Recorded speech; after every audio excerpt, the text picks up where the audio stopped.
옛날부터 해보고 싶은 게 있었는데 새벽 비행기를 예매해서 공항에서 밤을 한번 새보고 싶었어요. 근데 기회가 없잖아요. 해외 나갈 일도 별로 없고 연애하고 결혼하고 이러면 혼자서 움직이는 게 아니니까 새벽 비행기를 예매하거나 애들하고 같이 공항에서 자는 게 쉬운 일이 아니란 말이죠. 근데 오늘 공항에서 잡니다. 저에게는 의미가 있는 날인데 더 나이 들기 전에 해보고 싶었어요. 처음이라서 이것저것 알아봤는데 공항에도 돈만 내면 좋은 곳이 많더라고요. 돈이 없어서 노숙을 해보려고 합니다. 자, 일단 목이 너무 마른데 물 먹는 돈도 아까워서 일단 안 먹고 있습니다. 이따가 사 먹어야겠죠. 그리고 제가 또 하나 해보고 싶었던 게 뭐냐면 신학교 때부터 꿈꿨던 건데 전 세계를 돌면서 복음을 전해보고 싶다, 선교를 하고 싶은 거죠. 바울처럼 전 세계를 돌면서 복음을 전해보고 싶다라는 생각을 했었는데 오늘날에는 여러 지역을 돌면서 선교하시는 분들도 있지만 아무래도 가장 많은 형태가 집회 설교자들이다 보니까 막연히 그런 생각을 했던 것 같아요.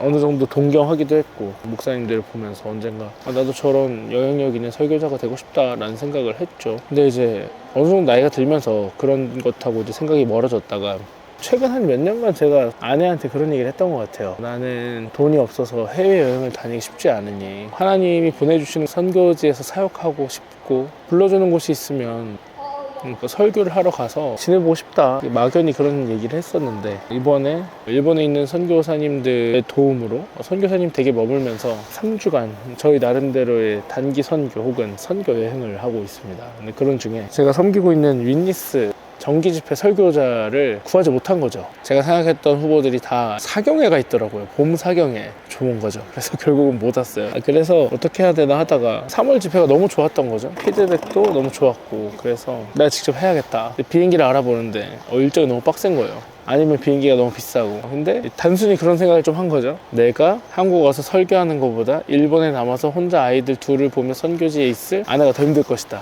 그래서 비행기를 어떻게 잡았냐면 지금 제가 있는 곳이 가나가와현 아츠키시인데 나리타 공항까지 굉장히 멀어요. 그래서 11시 비행기가 가장 빨리 탈 수 있는 비행기겠다 싶어서 토요일 오전 11시에 인천으로 출발해서 인천에 1시 반에서 2시 사이에 내리고 공항철도 타고 계양으로 가서 김포에 있는 집에 들렸다가 씻고 옷 갈아입고 준비해서 인천 부평에 있는 갈보리교회 가서 집회하고 다시 집으로 가서 차를 주차하고 공항으로 와서 노숙을 한 후에 아침 7시 25분 비행기를 타보자, 이게 제 계획이었어요. 모든 것은 계획대로 됐습니다.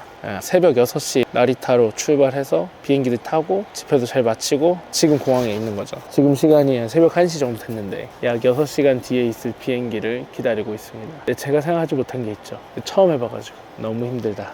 정말 너무 힘들다. 한 가지 깨달은 사실이 있는데 해외로 집회 다니시는 분들 대단한 분들입니다. 보통 일정이 아닌 것 같아요. 집회 하나 때문에 이렇게 일본에서 한국 왔다가 다시 돌아가는 여정인데 해외를 돌면서 계속 설교하시는 분들 보통 일정이 아닙니다. 보통의 삶이 아니에요. 비행기 타서 좋겠다는 건 비행기를 많이 안 타본 사람들의 생각이었다는 거죠. 제가 이번에 그걸 처음 깨달았어요. 연달아 3번 비행기를 타고 다시 돌아오는 비행기도 2주 뒤에 타야 되는데 그만 타고 싶다.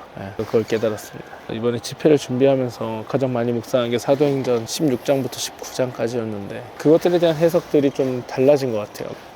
맥락상 달라졌다기보다는 삶으로 살아내면서 전혀 다르게 해석이 되더라고요. 바울이 선교 여행을 돌아다니면서 1차 전도 여행을 루스드라와 더베를 기점으로 유턴하고 다시 갔던 길을 돌아서 여행을 마치죠. 그리고 이제 2차 여행이 다시 루스드라를 중심으로 해서 선교지를 둘러보다가 아시아 사역을 마치지 못하고 마케도니아로 넘어가게 됩니다. 그때 바울이 봤던 환상이 와서 우리를 도우라죠.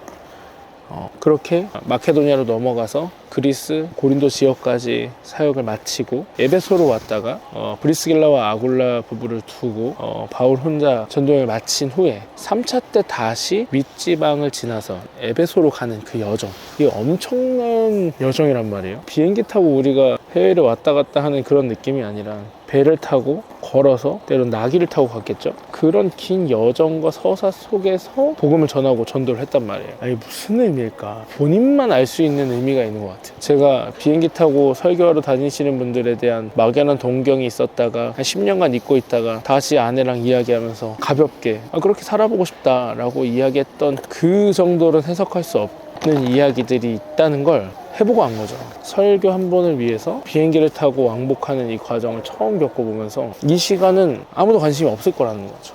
하나님과 나와의 관계에서만 기록이 되고 그 시간들이 어떻게 내 삶에 영향을 끼치나 또한 나와 하나님만 아는 것 같아요. 그러니까 바울이 그 긴 여정 동안에 무슨 생각을 했을까? 이동하는 수많은 사람들을 지켜보면서 바울은 무슨 생각을 했을까? 누군가는 돈을 벌기 위해 먼 길을 떠나고, 누군가는 사랑하는 사람을 보기 위해서 먼 길을 떠나고, 누군가는 막연한 호기심으로 먼 길을 떠날 텐데, 바울은 예수 그리스도를 향한 사랑과 복음을 향한 열정, 선교의 열정, 성령의 인도하심에 순종하는 그 마음 하나로 계속 갔단 말이에요. 그 긴 서사를 얼만큼 견딜 수 있는가가 하나님과 나와의 관계의 깊이를 나타내고 하나님께서 맡길 수 있는 일들의 크기를 결정할 수 있겠구나 라는 생각을 좀 처음 해본 것 같아요. 단순히 멀리 떠나는 선교 혹은 설교를 하기 위해서 해외로 나가고 비행기 타고 배 타고 이런 걸 떠나서 자국에 있을 때의 사역도 마찬가지겠죠. 빠르게 성과를 내고 결과를 낼 수 있는 것도 있겠지만 어떤 사역들은 굉장히 오랜 시간과 노력이 들어갔음에도 불구하고 티가 나지 않을 수 있고, 그리고 어떤 면에서는 수없이 많은 외로운 시간들을 견뎌야 되는 사역들이 있을 거예요. 사람들이 알아주지 않겠죠. 그러나 그 사역들이 하나님과 내가 쌓아가는 기록이라는 거,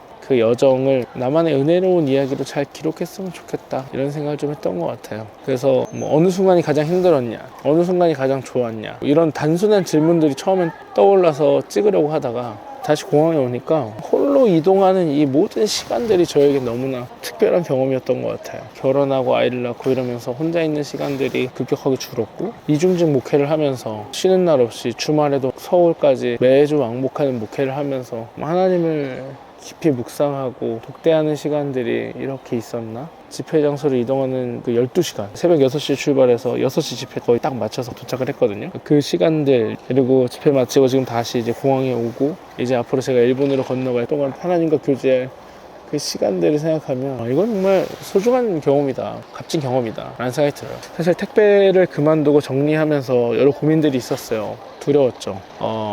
먼저는 부모님 가장 걱정되고 죄송하기도 했지만, 그 다음에는 우리가 이렇게 사는 게 맞는가? 우리가 목회, 선교, 사역에 올인하는 이 여정으로 가는 게 맞는가? 여러 생각이 교차했는데, 오늘 홀로 오고 가는 이 시간을 통해서 잊고 있던 무언가가 다시 살아나는 그런 기분이었어요. 하나님을 독대하고 교제한다는 건 아주 소중한 거구나, 그런 생각이 들었던 것 같습니다. 남들처럼 그렇게 놀려고 떠나는 여행은 아니지만 혼자서 이렇게 목적지를 향해서 이동하고 다시 돌아가는 이 모든 과정이 저의 평생에 간직할 만한 소중한 경험으로 남은 것 같습니다.